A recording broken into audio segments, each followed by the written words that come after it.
Diabetes Diet Solution. Prevent and reverse diabetes. Discover how to control your blood sugar and live healthy, even if you're diagnosed with type 1 or 2 diabetes. Written by Cheryl Field. Narrated by Hugh Nicholson and Byron Armstrong. Chapter 1. A quick introduction to diabetes. Diabetes is an illness that is commonly talked about but is often misunderstood. You hear people say things about their blood sugar levels going down and needing a candy or sugary drink to get them back up. This is because diabetes medication can cause blood sugars to plummet, which then needs to be replenished. Other times, you might hear that diabetes is caused by high blood sugar. Eating sweets and sugary pastries are said to cause diabetes. Though these foods do exacerbate the condition, many health professionals will tell you that they simply cannot and do not cause diabetes. Other health professionals will tell you that these foods directly cause obesity and diabetes, and that they stem from the same root causes. The problem with talking about the illness is that it is so complex that few people take the time to truly understand it. But even a layperson with a little biology or medical training can understand diabetes if they begin from scratch. This chapter will give you a brief overview of the disease, its origins, and how it generally is treated. Whether you are somebody who has it or someone you know suffers from it, you can rest assured that a greater understanding will help you deal with it. The good news is that diabetes is completely manageable given proper treatment and lifestyle choices, and you will learn throughout the rest of this book. Conventional wisdom says that diabetes is caused by eating sugary foods. After all, diabetics suffer from high blood sugar, so it makes sense.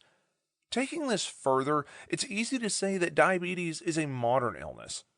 Go to any gas station or corner store and have a look around the food that they sell there. Candy, sugary sports and energy drinks, pastries, Cinnabons, etc., you name it. Go to any grocery store and what do you see?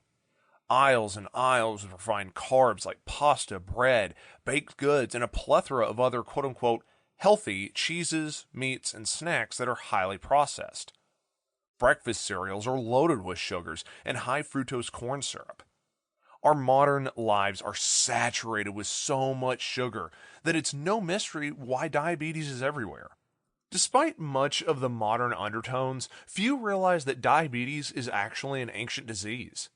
The earliest depiction of diabetes comes from ancient Egypt in a manuscript where it is described by its most recognizable symptom, excessive urination. The Greek physician Apollonius of Memphis would later give the disease a name. Diabetes literally means to pass through or siphon in ancient Greek. No doubt, this is a reference to the constant urination patients suffer from as a kidney tries to get rid of excess blood sugar through urine. Then, in 1675, physician Thomas Willis added the term quote-unquote mellitus, or meaning honey, or sweetened with honey in Latin. In those days, the principal way of diagnosing diabetes was through tasting the patient's urine, which had a sweet taste. Diabetes mellitus is actually the correct medical term used today for a group of metabolic disorders that share some characteristics but are also classified as different conditions. These incarnations of the disease only serve to complicate things further. Some clues behind the nature of the disease are distilled in these ancient accounts. While in the Egyptian Ebers papyrus, cancer is marked with no cure, diabetes is prescribed with consecration of milk, berries, and plant fibers. The ancients understood that diabetes had something to do with food consumption, but the full details wouldn't be fleshed out until centuries later. In the meantime, ancient concoctions probably did very little to manage blood sugar levels.